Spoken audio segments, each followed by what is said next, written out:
बने हुए इस वक्त की बड़ी खबर पर जम्मू कश्मीर के बारामूला में सेना के कैंप पर हमला हुआ है, लेकिन एक और बड़ी खबर इस वक्त आ रही है सेना और दूसरी सुरक्षा एजेंसियों पर हमले के अलर्ट से जुड़ी हुई। खुफिया एजेंसियों ने पूरी घाटी में अलर्ट जारी किया और ऐसी आशंका जताई गई है कि आतंकी उरी और बारामूला जैसे और हमलों को भी अंजाम दे सकते हैं। भारी संख्या में सुरक्षा बलों की तैनाती भी की गई है इसको लेकर, लेकिन सुरक्षा बलों से जुड़ा यह अलर्ट जारी किया गया है कि सेना के कैंपों पर, सेना के ठिकानों पर इस तरह से आतंकी हमले आगे भी हो सकते हैं। यह आशंका इस अलर्ट में जारी की गई है। श्रीनगर से बारामूला आने जाने वाले हर गाड़ी पर कड़ी पड़ताल की जा रही है। इस हमले के बाद श्रीनगर में आज तक संवाददाता शुजा उल हक ने जायजा लिया। बारामूला के हमले के बाद श्रीनगर शहर और कश्मीर घाटी में चौकसी जो है वो बढ़ाई गई है। कहीं ना कहीं आर्मी और पैरामिलिट्री फोर्सेस की तैनाती जो है उसको बढ़ा दिया गया है। हम इस वक्त बारामूला की तरफ जाती हुई इस सड़क पे हैं, ये नेशनल हाईवे है और हमको लगातार यहाँ पे आर्मी और पैरामिलिट्री फोर्सेस डिप्लॉय किए गए दिख रहे हैं। ये भी बताया जा रहा है कि इंटेलिजेंस रिपोर्ट्स अभी भी हैं कि उरी जैसे और हमले हो सकते हैं। इंटेलिजेंस ब्यूरो की माने तो क्राउडेड प्लेसेस और मार्केट एरियाज पे भी हमला होने का खतरा है। इसी वजह से चौकसी जो है वो बढ़ती जा रही है। इस वक्त हमको ये भी बताया जा रहा है कि फौज जो है वो और भी जगहों से बुलाई जा रही है और ये इंश्योर किया जा रहा है कि जो है कश्मीर घाटी के बाकी जो कैंप्स हैं और इंस्टॉलेशंस हैं उनको कहीं ना कहीं सुरक्षित रखा जाए। कैमरामैन तारिक के साथ शुजा उल हक, श्रीनगर, आज तक।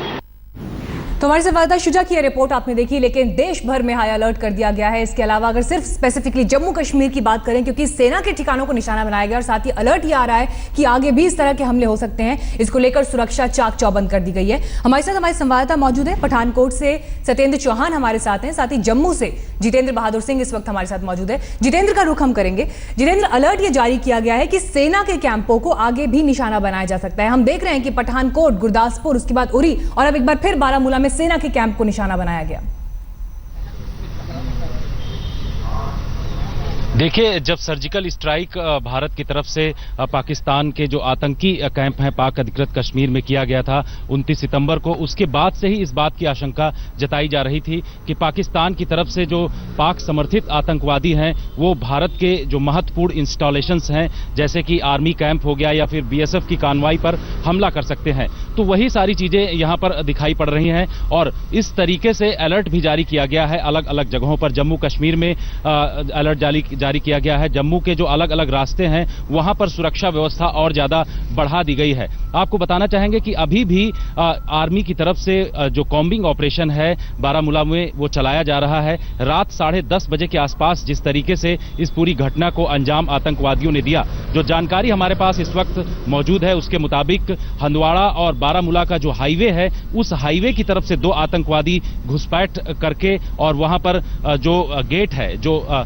46 RR का जो गेट है वहां पर उन्होंने हमला किया और उसके बाद 2 आतंकवादियों के बारे में जानकारी ये भी है कि पीछे की तरफ से जो झेलम नदी की तरफ से गुलार पार्क है वहां से उन लोगों ने जितेंद्र लौटते हैं आपके पास, साथ ही सत्येंद्र के पास भी चलेंगे। तो बारामूला में सेना के कैंप पर हमला हुआ, लेकिन सेना ने आतंकवादियों के इरादों को वहीं मेन गेट पर ध्वस्त कर दिया, क्योंकि आतंकवादी इस गेट को फांद कर जाने में कामयाब नहीं हो पाए। 2 आतंकवादियों को मार गिराया गया। हमारे तमाम संवाददाता इस खबर पर अपडेट करने के लिए हमारे साथ मौजूद है। जम्मू से जितेंद्र बहादुर सिंह, पठानकोट से सत्येंद्र चौहान और बारामूला से अंकित त्यागी हमारे साथ मौजूद है। अंकित, सीधे आपके पास आएंगे। फिलहाल क्या अभी वहां से अपडेट मिल रहा है और क्या आतंकियों की संख्या पर अभी कुछ जानकारी मिल पा रही है? कितनी संख्या में इन आतंकियों ने हमला किया था?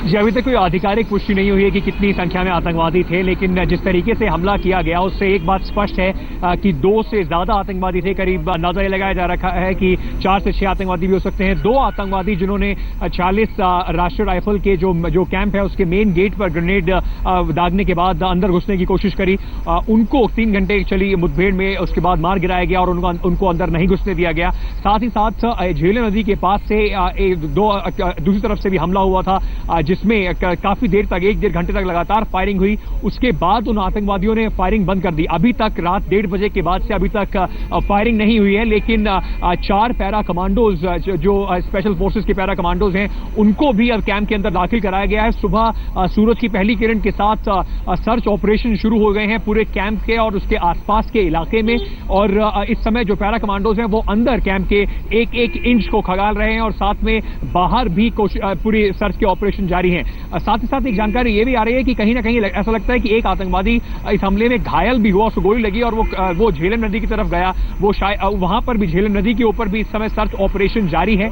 मैं करीब 2 किलोमीटर दूर हूं इस समय जो कैंप है वहां पर भारतीय फौज ने नाकाबंदी कर रखी है और एक आदमी को उसका आइडेंटिटी कार्ड चेक कर ही भेजा जा रहा है। अभी भी आशंका जताई जा रही है कि कुछ आतंकवादी हो सकता है कि वहां से हमला करके भागे हों और छुपने की कोशिश में हो और किसी भी तरीके की कोई भी चांस जो है वो भारतीय सेना नहीं लेना चाहती है।